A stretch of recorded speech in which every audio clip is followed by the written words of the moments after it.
ఓం శాంతి 5/11/2023 అవ్యక్త BapDada revise date 10/3/1996 చేసేవారు మరియు చేయించేవారి స్మృతి ద్వారా కర్మాతీత స్థితి యొక్క అనుభవం. ఈరోజు కళ్యాణకారి తండ్రి తమ సహచరులైన కళ్యాణకారి పిల్లల్ని చూస్తున్నారు. పిల్లలందరూ చాలా లగనంతో ప్రేమతో విశ్వ కళ్యాణకార్యం చేయటంలో నిమగ్నమై ఉన్నారు. ఇటువంటి సహచరులను చూసి బాప్దాదా సదా వాహ్, సహచరులైన పిల్లలు వాహ్ అన్న పాటను పాడుతూ ఉంటారు.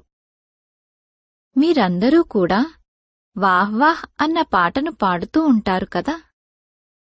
ఈరోజు బాప్దాదా నలువైపులా ఉన్న సేవ యొక్క గతిని చూశారు. దాంతోపాటు స్వపురుషార్థం యొక్క గతిని కూడా చూశారు. మరి సేవ మరియు స్వపురుషార్థం ఈ రెండింటి గతిలో ఏం చూసుంటారు మీకు తెలుసా? సేవగతి తీవ్రంగా ఉందా లేక స్వపురుషార్థపు గతి తీవ్రంగా ఉందా? ఏమంటారు? రెండింటిలో బ్యాలెన్స్ ఉందా లేదా? మరి ఆత్మలకు మరియు ప్రకృతికి విశ్వ పరివర్తన అనే బ్లెస్సింగ్, దీవెన ఎప్పుడు లభిస్తుంది? ఎందుకంటే బ్యాలెన్స్ ఉన్నట్లయితే మీ అందరికీ ఏ ఆశీర్వాదమైతే లభించిందో అది ఇతరులకి లభిస్తుంది. మరి తేడా ఎందుకుంది? మీరేమని చెప్పుకుంటారు? కర్మయోగి అనా లేక కేవలం యోగి అనా? కర్మయోగులు కదా, పక్కానే కదా. మరి సేవ కూడా కర్మయే కదా. కర్మలోకి వస్తారు, మాట్లాడతారు, లేక దృష్టిని ఇస్తారు, కోర్స్ చేయిస్తారు, మ్యూజియంను అర్థం చేయిస్తారు. ఇవన్నీ శ్రేష్ఠ కర్మలు అనగా సేవ. కనుక కర్మయోగి అనగా కర్మ చేసే సమయంలో కూడా యోగం యొక్క బ్యాలెన్స్ ఉండాలి. కాని మాకు బ్యాలెన్స్ తక్కువైపోతుందని మీరు స్వయమే అంటున్నారు. దీనికి కారణమేమిటి?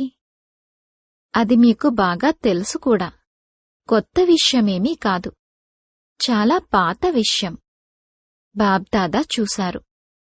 సేవ అనగా కర్మ మరియు స్వపురుషార్థమనగా యోగయుక్తం.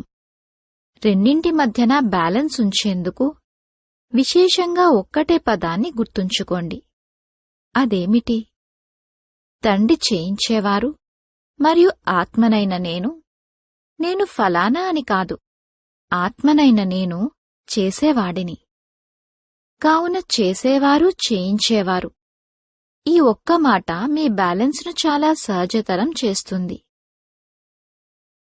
స్వపురుషార్థం యొక్క బ్యాలెన్స్ లేక గతి ఎప్పుడైనా తక్కువైతే దానికి కారణమేమిటి?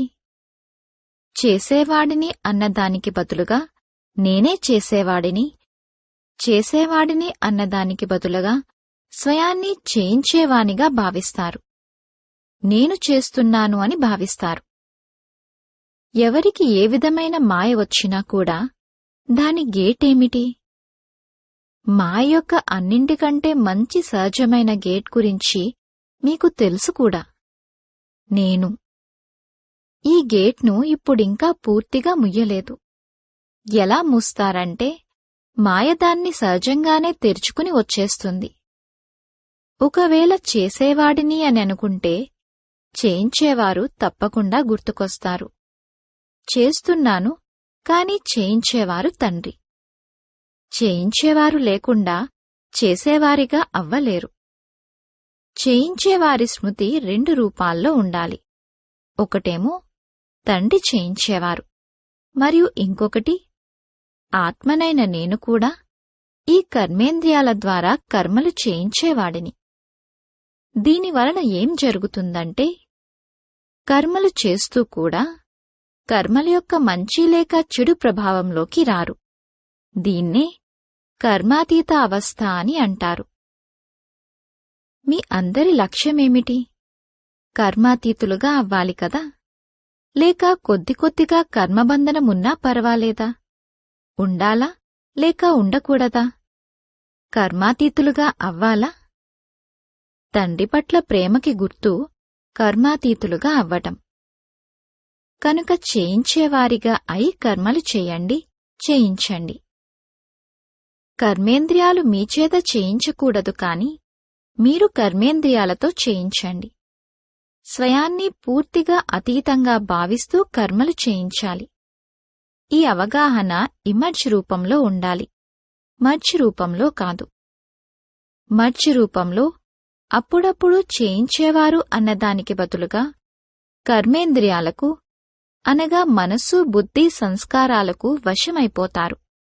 కారణమేమిటి? చేయించే ఆత్మను, యజమానిని, విశేష ఆత్మను, మాస్టర్ సర్వశక్తివాన్ ఆత్మను. ఈ స్మృతి యజమానత్వపు స్మృతిని కలిగిస్తుంది.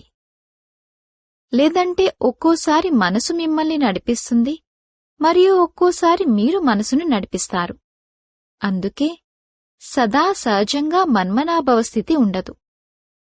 నేను పూర్తిగా వేరు, కేవలం వేరు అనే కాదు కాని యజమానిని కూడా. తండ్రిని స్మృతి చేసినప్పుడు నేను బాలకుడిని, మరియు ఆత్మనైన నేను చేయించేవాడిని అన్నప్పుడు యజమానిని. ఇప్పుడు ఈ అభ్యాసం పట్ల అటెన్షన్ తక్కువ ఉంది. సేవలో చాలా బాగా నిమగ్నమై ఉన్నారు. కాని లక్ష్యమేమిటి? సేవాదారులుగా అవ్వడమా లేక కర్మాతీతులుగా అవ్వడమా?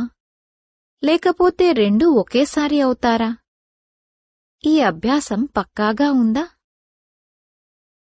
ఇప్పుడిప్పుడే కొద్ది సమయం కొరకు ఈ అభ్యాసం చేయగలరా? వేరవ్వగలరా? లేదంటే ఎంతగా అటాచ్ అయిపోయారంటే డిటాచ్ అవ్వడానికి సమయం కావాలా? ఎంత సమయంలో వేరవ్వగలరు? 5 నిమిషాలు కావాలా? 1 నిమిషం కావాలా? లేక 1 సెకండ్ కావాలా? 1 సెకండ్లో అవ్వగలరా? పాండవులు 1 సెకండ్లో పూర్తిగా వేరవ్వగలరా? యజమాని అయిన ఆత్మ వేరు మరియు కర్మచారులైన కర్మేంద్రియాలు వేరు. ఈ అభ్యాసం ఎప్పుడు కావాలంటే అప్పుడు చేయగలగాలి. అచ్చా, ఇప్పుడిప్పుడే 1 సెకండ్లో అతీతంగా మరియు తండ్రికి ప్రియంగా అవ్వండి. శక్తిశాలి అభ్యాసం చెయ్యండి. నేను ఉండడమే అతీతంగా ఉన్నాను. ఈ కర్మేంద్రియాలు నా సహచరులు, కర్మలలో సహచరులు కాని నేను అతీతంగా మరియు ప్రియంగా ఉన్నాను. ఇప్పుడు 1 క్షణంలో ఈ అభ్యాసాన్ని మళ్లీ మళ్లీ చెయ్యండి. డ్రిల్ సహజమనిపిస్తుందా లేక కష్టమనిపిస్తుందా? సహజమనిపిస్తే మొత్తం రోజంతటిలో కర్మలు చేసే సమయంలో ఈ స్మృతిని ఇమర్జ్ చేయండి. అప్పుడు కర్మాతీత స్థితి యొక్క అనుభవాన్ని సహజంగా చేస్తారు. ఎందుకంటే సేవనైనా లేక కర్మనైనా వదలగలరా? వదిలేస్తారా? చెయ్యాల్సిందే. తపస్యలో కూర్చోవటం ఇది కూడా కర్మయే. కనుక కర్మ లేకుండా లేక సేవ లేకుండా ఉండలేరు మరియు అలా ఉండకూడదు కూడా. ఎందుకంటే సమయం తక్కువ ఉంది కాని సేవ ఇప్పటికీ ఇంకా ఎంతో ఉంది. సేవ యొక్క రూపురేఖలు మారాయి, కాని ఇప్పటికీ అనేకమంది ఆత్మల ఫిర్యాదు మిగిలిపోయి ఉంది. అందుకే సేవ మరియు స్వపురుషార్థం ఈ రెండింటి యొక్క బ్యాలెన్స్ పెట్టండి. అంతేకాని సేవలో చాలా బిజీగా ఉన్నాము కావున స్వపురుషార్థం తక్కువైపోయింది అన్నట్లు ఉండకూడదు. అలా కాదు. సేవలో స్వపురుషార్థం పట్ల అటెన్షన్ ఇంకా ఎక్కువ ఉండాలి. ఎందుకంటే సేవలో మాయ వచ్చేందుకు చాలా రకాలుగా అవకాశం ఉంటుంది. పేరేమో సేవ, కాని ఉండేది స్వార్థం. స్వయాన్ని ముందుకు తీసుకువెళ్ళాలి, కాని అలా వెళ్తూ ఉండగా బ్యాలెన్సును మర్చిపోకూడదు. ఎందుకంటే సేవలోనే స్వభావ సంబంధాల విస్తారముంటుంది మరియు మాయ కూడా అవకాశాన్ని తీసుకుంటుంది. కొద్దిగా బ్యాలెన్స్ తక్కువైనా సరే మాయ కొత్త కొత్త రూపాలను ధరిస్తుంది, పాత రూపంలో రాదు. కొత్త కొత్త రూపాల్లో, కొత్త కొత్త పరిస్థితుల రూపంలో, సంపర్కాల రూపంలో వస్తుంది. ఒకవేళ సేవను విడిచిపెట్టి ప్రత్యేకంగా బాప్దాదా కూర్చోబెడితే, 1 నెల కూర్చోబెడితే, 15 రోజులు కూర్చోబెడితే కర్మాతీతులుగా అయిపోతారా? 1 నెల ఇస్తే ఇంకసలు ఏమీ చేయకండి, కూర్చునే ఉండండి, తపస్య చేయండి, భోజనాన్ని కూడా ఒకేసారి తయారు చేసుకోండి, అంతే. అప్పుడు కర్మాతీతులుగా అయిపోతారా, అవ్వరా? ఒకవేళ బ్యాలెన్స్ యొక్క అభ్యాసం లేకపోతే ఎంత కూర్చున్నా సరే, 1 నెలేమిటి 2 నెలలు కూర్చున్నా సరే మనస్సు కూర్చోదు, తను కూర్చుంటుంది. కాని కూర్చోబెట్టాల్సింది మనసును, కేవలం తనువును మాత్రమే కాదు. తనువుతో పాటుగా మనసుని కూడా కూర్చోబెట్టాలి.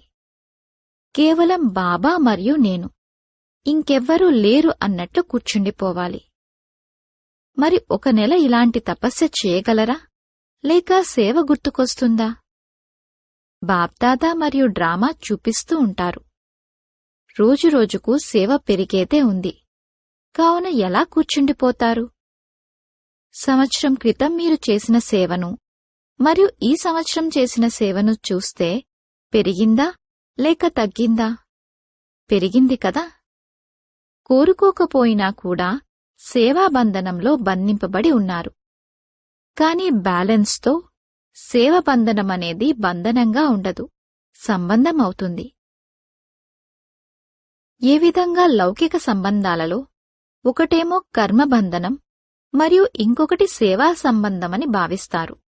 బ్యాలెన్స్ ఉన్నట్లయితే బంధనంలా అనుభవం అవ్వదు, సేవ యొక్క మధురమైన సంబంధమని అనిపిస్తుంది. మరి ఏ అటెన్షన్ పెడతారు?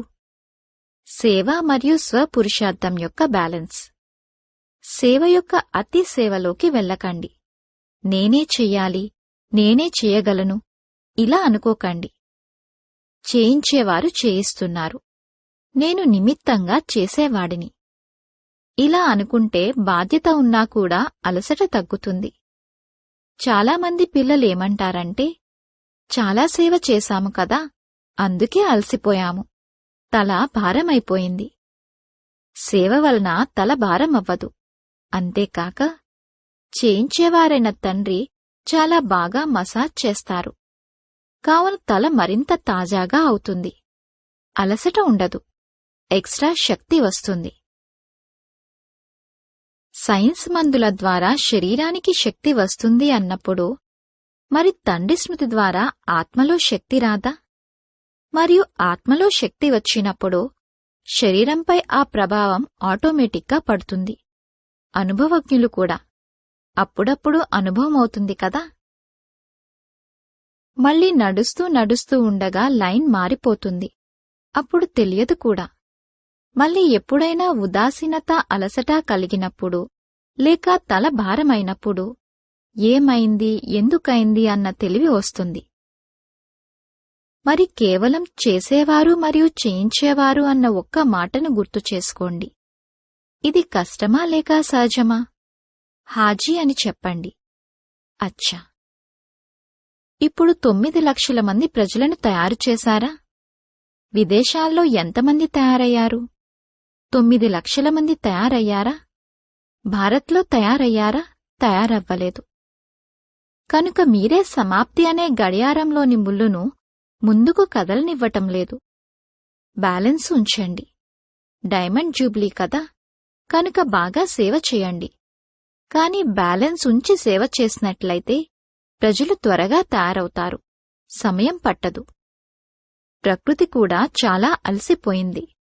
ఆత్మలు కూడా నిరాశపరులుగా అయిపోయారు. నిరాశపరులుగా అయినప్పుడు ఎవరిని గుర్తు చేస్తారు?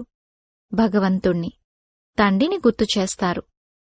కాని వారి పూర్తి పరిచయం లేని కారణంగా దేవీదేవతలైన మిమ్మల్ని ఎక్కువ గుర్తు చేస్తారు. మరి నిరాశలో ఉన్న ఆత్మల పిలుపు మీకు వినపడటం లేదా? వినిపిస్తుందా? లేక మీ ఆనందంలోనే మీరు ఉండిపోయారా? దయాద్రహృదయులు కదా, తండ్రిని కూడా ఏమంటారు? దయాద్రహృదయుడు. మరియు అన్ని ధర్మాల వారు దయను తప్పకుండా కోరుకుంటారు. సుఖాన్ని కోరుకోరు కాని దయ అయితే అందరికీ కావాలి. మరి దాన్ని ఇచ్చేవారు ఎవరు? మీరు ఇచ్చేవారే కదా, లేక తీసుకునేవారా? తీసుకుని ఇచ్చేవారు.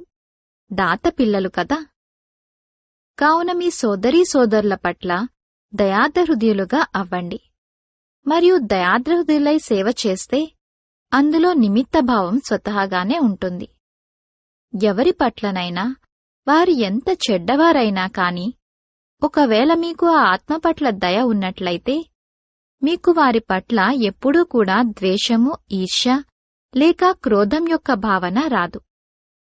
దయాభావన సహజంగా నిమిత్తభావాన్ని ఇమర్జ్ చేస్తుంది. ఏదో ఉద్దేశపూరితమైన దయ కాదు, సత్యమైన దయ ఉండాలి. ఉద్దేశపూరితమైన దయ కూడా ఉంటుంది. ఏ ఆత్మ పట్లనైనా లోపల మోహముంటుంది కాని వారిపై దయ కలుగుతుంది అనుకుంటారు. దయాభావన సహజంగా నిమిత్తభావాన్ని ఇమర్జ్ చేస్తుంది. ఏదో ఉద్దేశపూరితమైన దయ కాదు, సత్యమైన దయ ఉండాలి. ఉద్దేశపూరితమైన దయ కూడా ఉంటుంది. ఎవరైనా ఒక ఆత్మ పట్ల లోపల మోహముంటుంది కాని వారిపై దయ కలుగుతుంది అనుకుంటారు. అది ఉద్దేశపూరితమైన దయ, అది సత్యమైన దయ కాదు. సత్యమైన దయలో ఎటువంటి మోహము ఉండదు, ఎటువంటి దేహాభిమానము ఉండదు. ఆత్మ ఆత్మపై దయ చూపిస్తుంది. దేహాభిమానము లేక దేహానికి సంబంధించిన ఎటువంటి ఆకర్షణ యొక్క నామరూపాలు కూడా ఉండవు. కొందరి మోహం శరీరంతో ఉంటుంది, మరియు కొందరి మోహం గుణాలు, విశేషతల పట్ల కూడా ఉంటుంది. కాని విశేషతలను మరియు గుణాలను ఇచ్చేవారు ఎవరు? ఆత్మ ఎంత గొప్పదైనా కాని వారు తండ్రి నుండి తీసుకునేవారు.